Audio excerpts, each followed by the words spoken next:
నేను ఈ ప్రాంతానికి వస్తే మీరందరూ ఒకటే మాట అడిగేవాళ్ళు, మాకు వెలుగొండ కావాలి, వెలుగొండ కావాలని.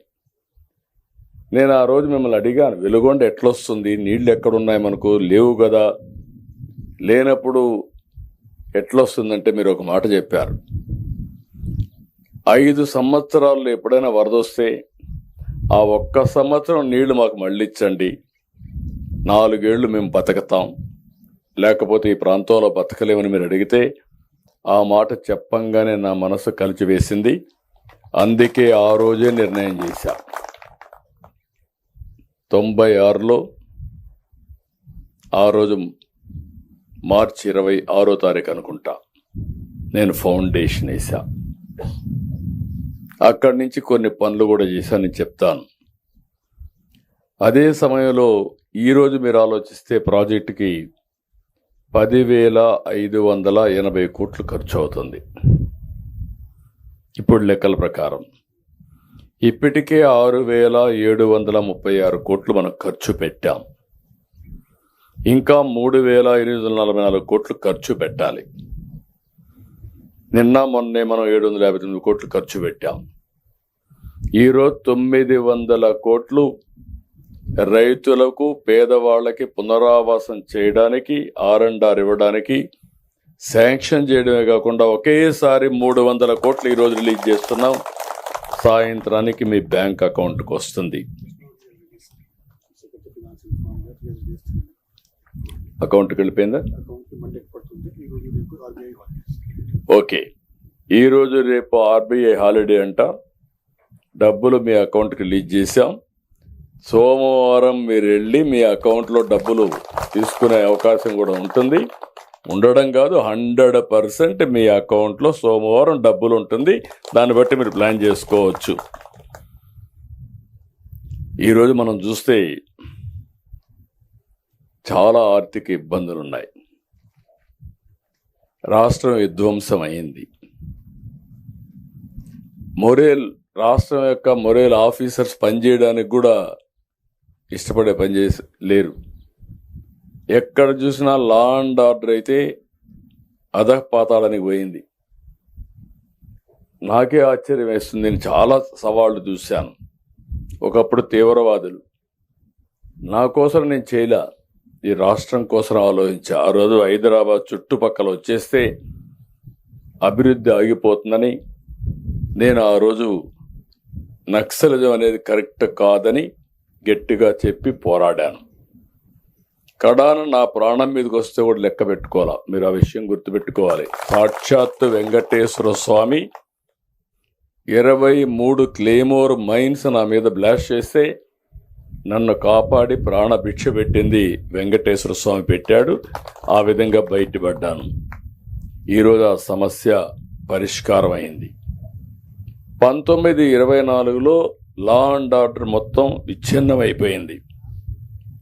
అలాంటి పరిస్థితులు, ఒక పక్క లా అండ్ ఆర్డర్ సమస్య, ఒక పక్క 10 లక్షల కోట్ల రూపాయల అప్పులు, ఇంకొక పక్క సంక్షేమానికి కూడా ఆదాయం రాని పరిస్థితి, పెట్టుబడులు పెట్టలేదు, సంపద సృష్టించలేదు, దీనివల్ల ఆదాయం కూడా తగ్గిపోయే పరిస్థితి వస్తే అవన్నీ కరెక్ట్ చేస్తూ వచ్చాను.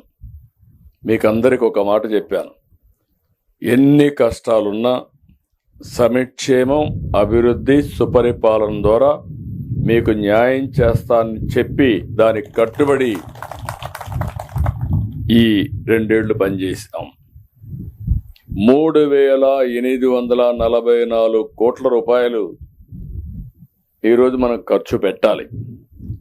759 కోట్లు ఖర్చు పెట్టాం. ఇంకొక పక్కన మీరు ఒకసారి చూస్తే ఫేజ్ 1 1938 కోట్లు అవుతుంది. ఫేజ్ 2 1906 కోట్లు అవుతుంది.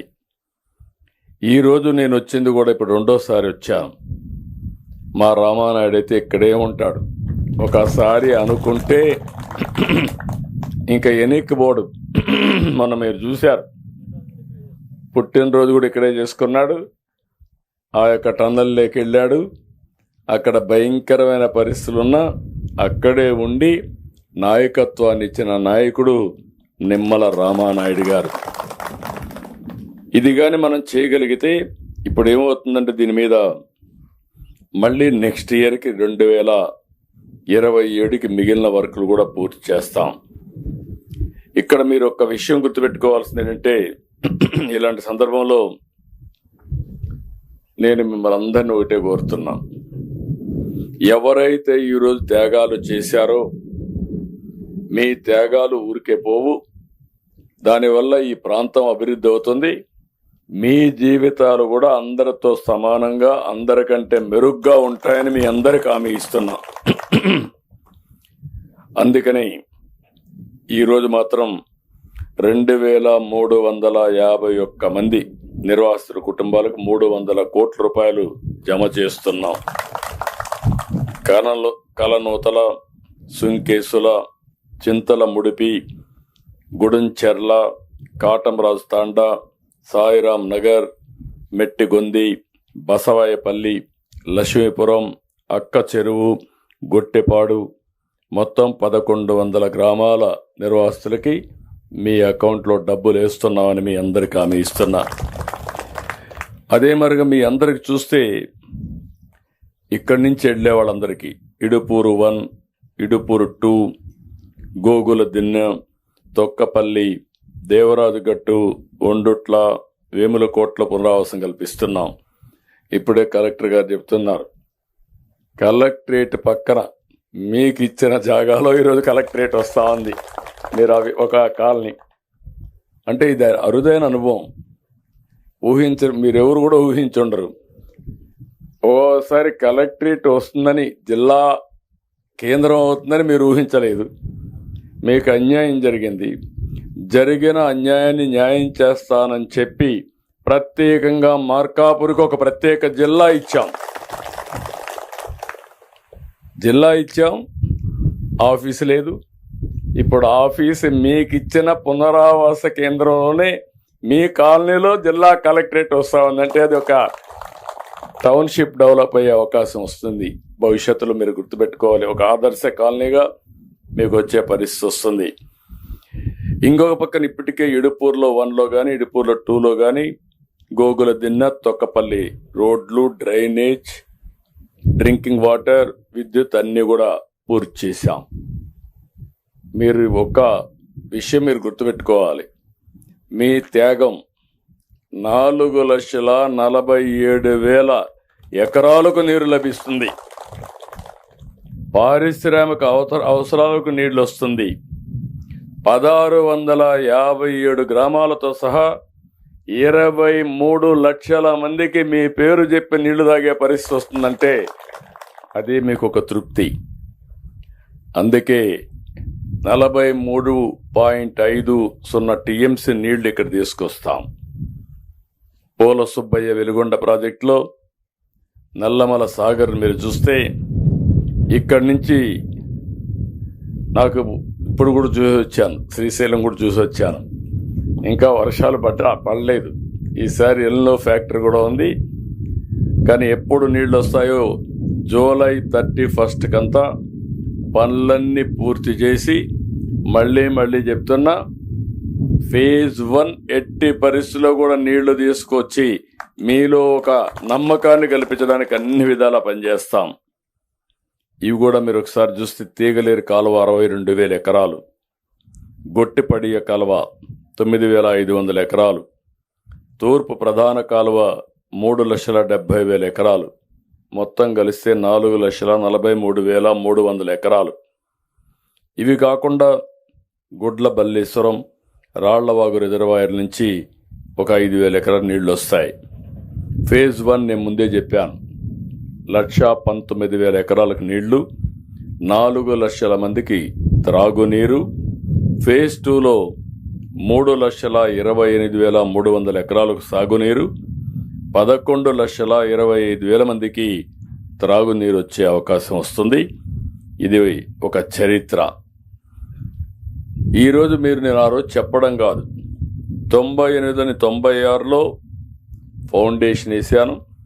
98లో మొట్టమొదటిసారిగా నల్లమల సాగర్ రిజర్వాయర్లోని సుంకేసుల, గొట్టిపడియ డ్యాములకి 180 కోట్ల రూపాయలు శాంక్షన్ చేసి అడ్మినిస్ట్రేటివ్ శాంక్షన్ ఇచ్చింది అప్పుడే ఇచ్చాం. సుంకేసుల గ్యాప్ పనులకి 98 ప్రారంభించాం. అయితే మీరు గుర్తుపెట్టుకోవాల్సింది, అప్పటి నుంచి కరెక్ట్గా చేసుంటే నేను ఈ టర్మ్లో 3,900 కోట్ల రూపాయలు ఖర్చు పెడుతున్నానంటే గడిచిన ప్రభుత్వాలు ఇదే పని చేసుంటే ఈరోజు ఈ ప్రాజెక్టు ఈ విధంగా ఉండేదా అని అడుగుతున్నా. ఇదే నీళ్లు కానీ ఒక 10-15 సంవత్సరాల కంటే ముందు మీకు వచ్చుంటే మీ జీవితాలు ఎంత మార్పు వచ్చేది, ఎంత వెలుగు వచ్చేదో ఒక్కసారి మీరు ఆలోచించుకోవాల్సిన అవసరం ఉంది.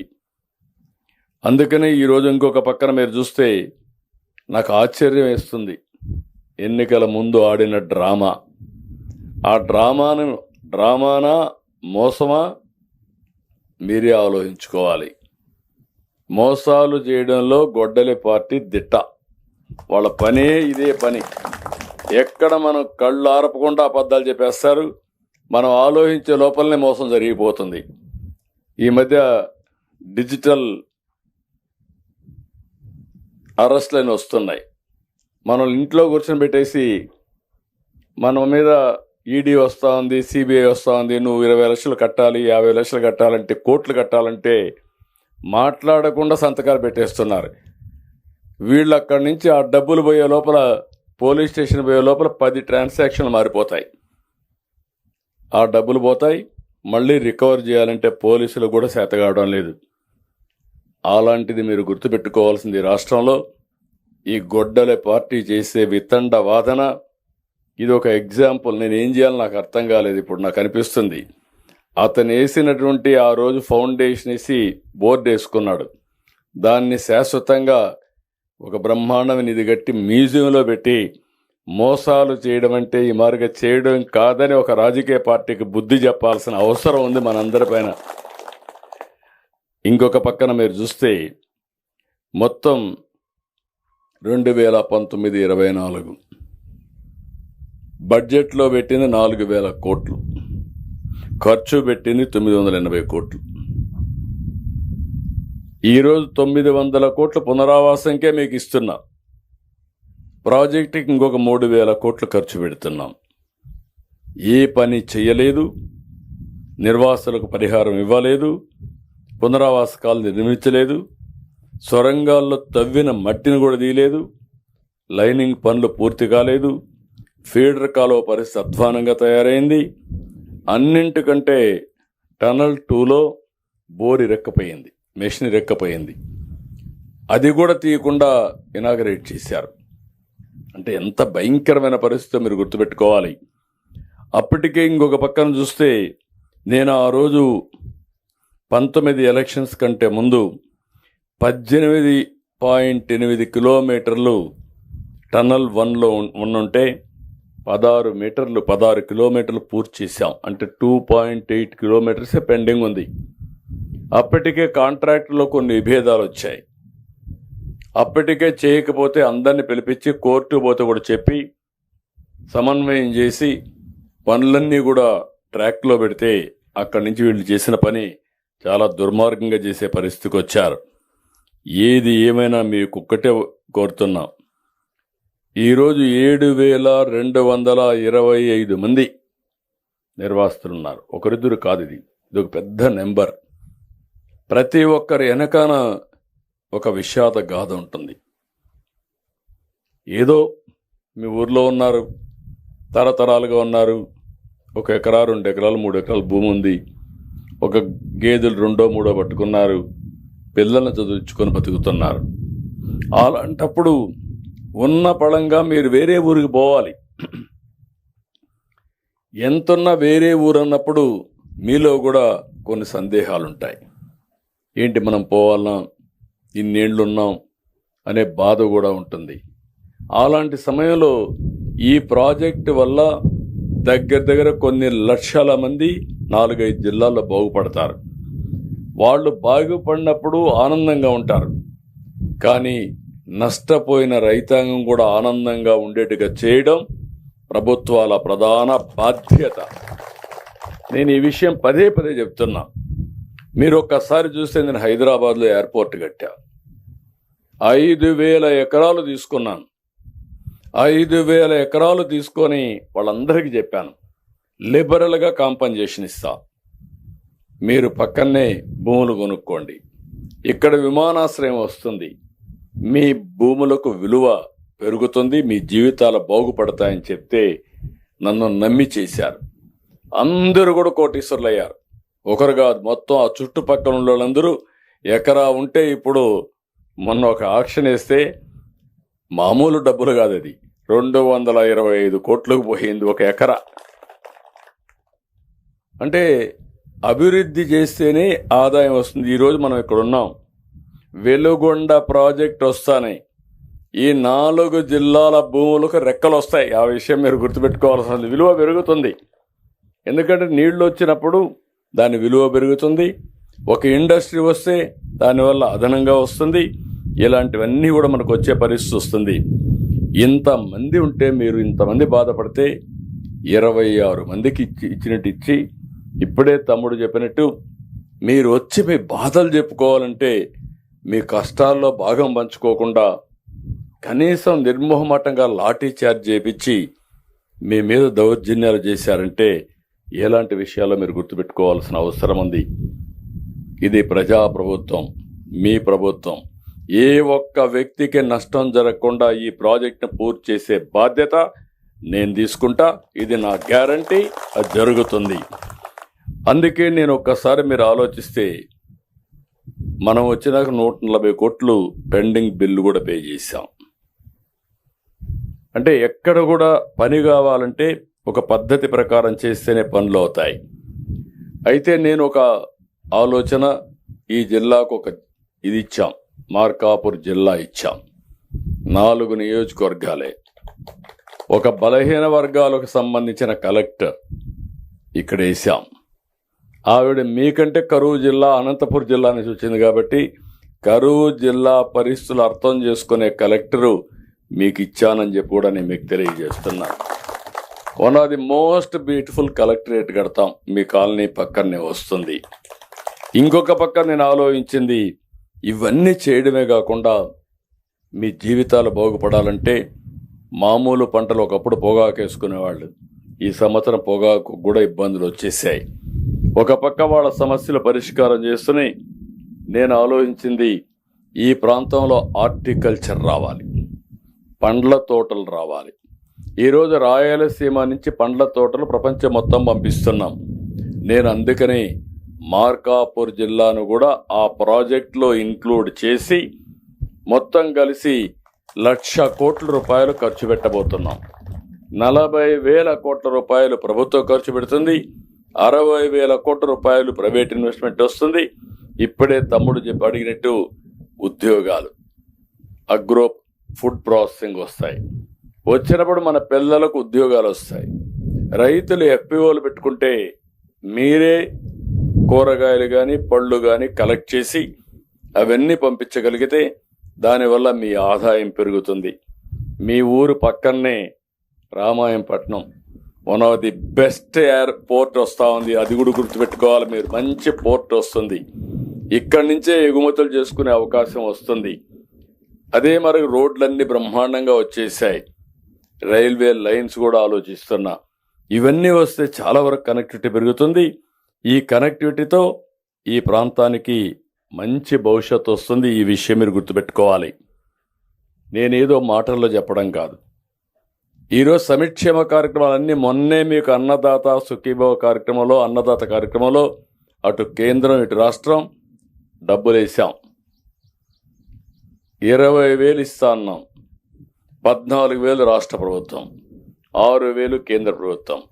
ప్రతి రైతు అకౌంట్లో 3 విడతల్లో 20,000 రూపాయలు మీ అకౌంట్లో వేసే ఏకైక ప్రభుత్వం ఇది. ఒకప్పుడు మైక్రో ఇరిగేషన్ 90% సబ్సిడీ ఇచ్చాం కరువు ప్రాంతాల్లో. ఈరోజు మళ్ళీ మైక్రో ఇరిగేషన్కి శ్రీకారం చుట్టాను. ఇరిగేషన్ ప్రాజెక్ట్స్కి ఇప్పటికే 24,000 కోట్లు ఖర్చు పెట్టాం.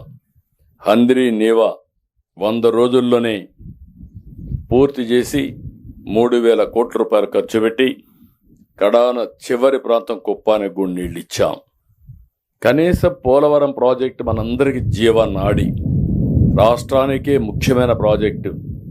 అలాంటి ప్రాజెక్టు 1924లో డయాఫామ్ వాల్ కొట్టుకోబోయే పరిస్థితికి వచ్చింది.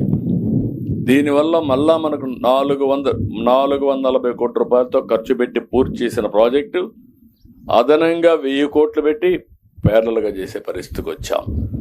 మీరు గుర్తుపెట్టుకోవాల్సింది, ఇది మాకెందుకు, మాకేమవుతుంది అనే ధీమాతో మీరుంటే ఒక రాజకీయ పార్టీ, ఒక ముఖ్యమంత్రి మీ జీవితాలు మార్చగలుగుతారు. మీ జీవితాలను నాశనం చేసే శక్తి కూడా వ్యక్తులకు ఉంటుంది, రాజకీయ పార్టీకి ఉంటుంది. ఈరోజు నేను చూస్తున్నా, మనకు అమరావతి రాజధాని లేదు. రాజధాని లేకుండా అవస్థపడితే 29,000 మంది రైతులు 33,000 ఎకరాలు భూమి వాలంటరీగా స్వచ్ఛందంగా ముందుకొచ్చి ల్యాండ్ పూలింగ్లో ఇచ్చారు. నేను ఒక్క పైసా వాళ్ళకి ఇవ్వలేదు. నేను ఇచ్చింది యాన్యుటీ ఇచ్చా, సంవత్సరానికి ఇంత డబ్బులు ఇస్తా, తిరిగి డెవలప్ చేసి కొంత భూమి నీకు ఇస్తా, అది చేసుకుంటే నీ ఆదాయం పెరుగుతుంది, 10 రెట్లు ఆదాయం వస్తుంది, అది చేసుకోమంటే నమ్మారు. నమ్మి ఇస్తే 5 ఏళ్ళు ముందు అమరావతి మేలైన నగరం, నేను కూడా సపోర్ట్ చేస్తానన్నాడు. అధికారంలో రానంత వరకు మేము చేస్తామంటే అడ్డుపడ్డాడు. ఎప్పుడైతే మనం చేసిన తర్వాత వాళ్ళు వస్తానే అమరావతి కాదు 3 రాజధానులని 3 ముక్కలు ఆటాడి రాజధాని లేకుండా చేశాడు. ఇప్పుడు కేంద్రంలో చట్టంలో పెట్టి రాజధాని చేస్తే దీనికి నేను ఒప్పుకోను, నేను వ్యావేగాన్ని అంటాడు. అది ఎక్కడి నుంచి ఆలోచనలు వస్తాయో నాకైతే అర్థం కాదు. అంటే వితండవాదం, అంటే మనకు రాజధాని లేకుండా పోవడం ఎంత బాధేస్తుందండి. ఈరోజు తెలంగాణ ఉన్నారు, నేనే డెవలప్ చేశా, నాకు బాధ లేదు. ఎందుకు డెవలప్ చేశాను? తెలుగు జాతి కోసం చేశాను. ఈరోజు విభజన జరిగిన తర్వాత తెలంగాణకి వెళ్ళింది. హైయెస్ట్ పర్ క్యాపిటల్ ఇన్కమ్, తలసరి ఆదాయం దేశంలో ఎక్కువ వచ్చే రాష్ట్రం తెలంగాణ. దానికి ఫౌండేషన్ ఇచ్చిన వ్యక్తిని నేనే. ఈరోజు అలాంటి రాజధాని మనకు ఉండాలా లేదని అడుగుతున్నా మిమ్మల్ని. మీరేమనుకుంటారని, మాదేం పోయింది, రాజధాని ఉంటే ఏంటి, నాకు నేను రాజధానికి పోతానా అనే ఆలోచన మీకు వస్తూ ఉంది. మీలో కూడా ఒక సామాజిక చైతన్యం రావాలి. ఎవరి వల్ల లాభాలు వస్తాయి. ఈరోజు గుజరాత్ ఉంది, నరేంద్ర మోడీ గారు ప్రధానమంత్రి అయ్యారు, ముఖ్యమంత్రి అయ్యారు, 3 సార్లు గెలిచారు. ఆ రాష్ట్రం బాగుపడింది. ఇప్పుడు కేంద్రానికి పోయారు, మళ్ళా 3వ సారి గెలిచారు. మీరేం చేస్తున్నారు? వైకుంఠపాళి ఆట ఆడుతున్నారు. అన్ని ఇప్పుడు నేను అడుగుతున్నా మిమ్మల్ని అందరినీ, రైతుల్ని. జిల్లా ఇచ్చాం, వెలుగొండ ప్రాజెక్ట్ నేనే ప్రారంభించి ఫౌండేషన్ వేసి నేనే పూర్తి చేసి మీ జీవితాలు మారుస్తున్నా. మళ్ళీ హార్టికల్చర్ హబ్గా పెట్టి మీకు ఎవ్వరికి ఇబ్బంది లేకుండా మీ ఆదాయం పెంచడానికి, రైతులకు వెన్నెముగ్గా ఉండడానికి నేను దోహదం చేస్తున్నా. అదే మరి ఇంటింటికి కొళాయి ద్వారా నీళ్లు ఇవ్వాలని జేజేఎం కింద అతను చేయకపోతే నేను తీసుకొచ్చి అన్ని ఇళ్లకు నీళ్లు ఇస్తున్నాం. అమృతి కింద పట్టణంలో అన్ని ఇళ్లకు ఇస్తాం. ఇన్ని పనులు చేస్తామంటే మీ కళ్ళ ముందర కనపడుస్తామంటే మళ్ళీ వేరే పార్టీ ఆలోచన మీ కళ్ళకు వస్తే ఏమనాలి? కులం, మతం, ప్రాంతం ఏదో ఇచ్చేస్తారని బెట్టింగ్ మెంటాలిటీ, ఇవి మంచివి కాదు. ఆలోచన విధానంలో స్థిరత్వం ఉండాలి.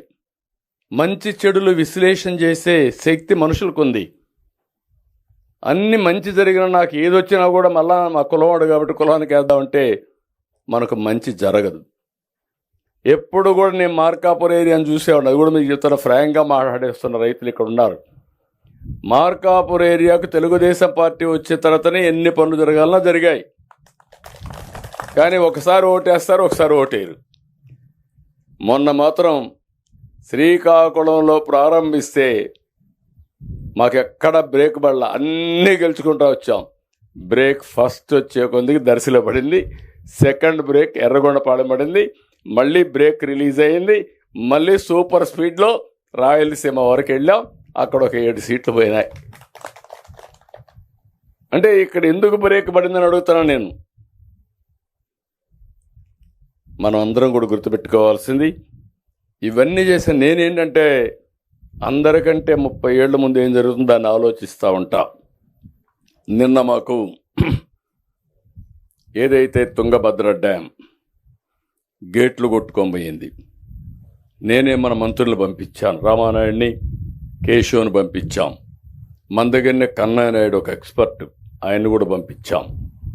వాళ్ళు ఆశ ఎదుర్కొంటే మన వాళ్ళు పోయి ఆ ప్రభుత్వంతో మాట్లాడి ఆ గేట్ను క్లోజ్ చేయడమే కాకుండా నీళ్లు కొన్ని తగ్గించి మొత్తం సీజన్ కాపాడారు. ఈరోజు 33 గేట్లు ఆ రాష్ట్ర ప్రభుత్వంతో సహకారంతో మనం పూర్తి చేసి 33 గేట్లు కొత్త గేట్లు పెట్టి నిన్న మేము 3 ముఖ్యమంత్రులు, కేంద్ర మంత్రి ఇనాగరేట్ చేశాం, జాతికి అంకితం చేశాం, తుంగభద్ర డ్యామును కాపాడాం. అప్పుడు మాకు ఒక ఆలోచన వచ్చింది. నేను మాట్లాడుతూ ఉంటే 30 ఏళ్ల మునుపు మాట్లాడాను, గంగా కావేరి కలవాలి. ఈరోజు మీ రోడ్లు ఉన్నాయి, చూస్తుంటారు, పెద్ద పెద్ద రోడ్లు వచ్చాయి, నేషనల్ హైవేస్ అన్ని. ఒకప్పుడు రోడ్లు ఉన్నాయా? పెద్దవాళ్ళు మీరు చూస్తుంటారు, ఉన్నాయా? అప్పుడు మొట్టమొదటి రోడ్డు నెల్లూరు చెన్నై పీపీపీలో బ్రహ్మాండంగా రోడ్డు వేస్తే తర్వాత అన్ని రోడ్లు ఈరోజు గోల్డెన్ క్వాడ్రిలాటరల్ రోడ్డు వచ్చి మొత్తం అనుసంధానం అయిపోయి బ్రహ్మాండంగా ముందుకు పోయే పరిస్థితికి వచ్చాం. అదే మరి ఒకప్పుడు మీకు కరెంటు ఎన్ని ఇబ్బందులు ఉండేటివి. ఈరోజు దేశంలో ఎక్కడైనా కరెంటు ఉత్పత్తి చేయొచ్చు, ఎక్కడైనా కరెంటు మనం వాడుకోవచ్చు. అంటే సింగిల్ గ్రిడ్ ఉంది, పవర్ గ్రిడ్ అనేది ఒకే గ్రిడ్ ఉండే ఏకైక దేశం భారతదేశం. అమెరికాలో కూడా లేదని చెప్పి నేను మీకు తెలియజేస్తున్నా. ఒకప్పుడు మీకు సెల్ ఫోన్లు లేవు, ఫోన్ పనిచేసేది కాదు. ఆ రోజు నేను గట్టిగా మాట్లాడి ఆ రోజు సెల్ ఫోన్లు వచ్చాయి. ఈరోజు సెల్ ఫోన్ అనేది ఒక ఆయుధంగా తయారైపోయింది. మీరు ఎక్కడికి పోయే పని లేదు. నీకు ఏ పని కావాలని హాయ్ అని కొట్టి మన మిత్రులు అడిగితే నీ పని చేసి తర్వాత మీకు చెప్తాం. చేయని వాళ్ళకు కూడా అకౌంట్లోకి వెళ్ళిపోయి ఎంక్వైరీ చేసి వాళ్ళ పైన కూడా యాక్షన్ తీసుకునే పరిస్థితి వస్తుంది. ఇక్కడ మీరందరూ ఒకటి గుర్తుపెట్టుకోవాలి, మీలో కూడా రాష్ట్రంలో ఉండే రైతాంగంలో ఒక ఆలోచన విధానం మారాలి. నేను కూడా మీ మారిగిన ఒక చిన్న గ్రామం నుంచి వచ్చా. మా ఊర్లో 40 ఇళ్ళే, ఎక్కువ ఇళ్ళు కూడా లేవు, చిన్న పల్లె. ఆ రోజు మా ఊర్లో నేను గతాన్ని గుర్తు చేసుకుంటే చిన్నప్పుడు రోజులు మా ఊర్లో ఎప్పుడు వర్షాల వల్ల నీళ్లు వస్తానే ఉండేటి, కాలువల్లో వాగుల్లో నీళ్లు వచ్చేటివి, ఊట చెరువులు ఉండేటివి, ఊట కాలువలు. పైన ఎక్కడో ఊట వస్తుంది, ఒక కాలువ తీసుకొని ఆ నీళ్లు ఎత్తుకొచ్చి పొలాలకు పెట్టేవాళ్ళం. పంటకి 120 రోజులు 150 రోజులు పంట పెడితే 20 రోజులు 30 రోజులు తగ్గేది. తగ్గినప్పుడు అప్పుడు మూటలు పెట్టేవాళ్ళం, మనం కప్పిలు తీసేవాళ్ళం, ఎద్దులతో నీళ్లు తీసేవాళ్ళం కప్పిలు పెట్టి. ఆ నీళ్లు కాంపన్సేట్ చేసేవాళ్ళం. నేను చిన్నప్పుడు చదువుకున్నప్పుడు కరెంట్ వచ్చింది. కరెంట్ వస్తానే మన బావులకి మిషన్లు పెట్టాం. మిషన్లు పెడతాను అక్కడ ఆగలేదు. మాకు ఊర్లో ఒక వాగు ఉంటుంది, ఆ వాగులో నీళ్లు ఉంటాయి. అక్కడి నుంచి ఒక 2-3 కిలోమీటర్ పైప్ లైన్లు వేసి నీళ్లు తీసుకొచ్చాం. అక్కడి నుంచి ఆ నీళ్లు అయిపోయినాయి. అక్కడి నుంచి డీప్ బోర్వెల్ వేసాం. ఎన్ని అడుగులు వేశారు? 1500 అడుగులు వేశారు, 1000 అడుగులు వేశారు. పాతాళ గంగని కింద నుంచి తీసుకొచ్చారు. దాంతో ఏమైందని ఆలోచిస్తే నేను చాలాసార్లు వోల్టా యాక్ట్ తీసుకొచ్చా దీనికోసం. ఇన్ని అడుగులు కిందికి పోతే ఇక్కడ బోర్ వేయడానికి వీలు లేదని వోల్టా యాక్ట్ కూడా తీసుకొచ్చా. ఆ పరిస్థితిలో ఇప్పుడు ఎన్విరాన్మెంట్ అంతా ఇంబ్యాలెన్స్ అయిపోయింది. ఇప్పుడు ఎల్నో ఎఫెక్ట్ వచ్చింది, వర్షాలు పడడం లేదు. పడితే కుంభవృష్టి, లేకపోతే అనావృష్టి. ఆ పరిస్థితికి వచ్చాం. అందుకే మనం గుర్తుపెట్టుకోవాల్సింది, సార్ నేనంతా కూడా జలధార ఒక కార్యక్రమం తీసుకొచ్చాను. ఇది మీరందరూ గుర్తుపెట్టుకోవాలి. ఈ జలధార ద్వారా ఎక్కడ పడిన వర్షాన్ని అక్కడే భూగర్భ జలాలుగా మార్చాలి. మీకందరికీ నన్ను చూస్తే చాలామంది ఎగతాళి కూడా చేశారు. నేను మాత్రం పట్టుదల పెట్టలేదు. నేను మొట్టమొదటి నుంచి కూడా ఒక మాట మాట్లాడేవాడిని, పంట కుంటలు దువ్విచ్చా. మీ పొలంలోనే ఒక చిన్న కుంట దువ్వి పడిన నీళ్ళన్నీ అక్కడనే పెట్టేస్తే భూగర్భ జలాలు పెరుగుతాయని చెక్ డ్యాములు కట్టాం. అడవుల్లో కంట్రోల్ ట్రెంచెస్ కొట్టించాం. అక్కడి నుంచి ఊట చెరువులు దువ్వాం. అనేక ప్రయోగాలు చేశాం. అన్నా హజారే, రాజేంద్ర పవార్ వీళ్ళందరినీ పిలిపించాను. ఈరోజు మళ్ళీ జలధార ద్వారా మీ గ్రామాల్లో మీరు పనులు చేసుకొని ప్రభుత్వం డబ్బులు ఇస్తాం కానీ భాగస్వామి మీద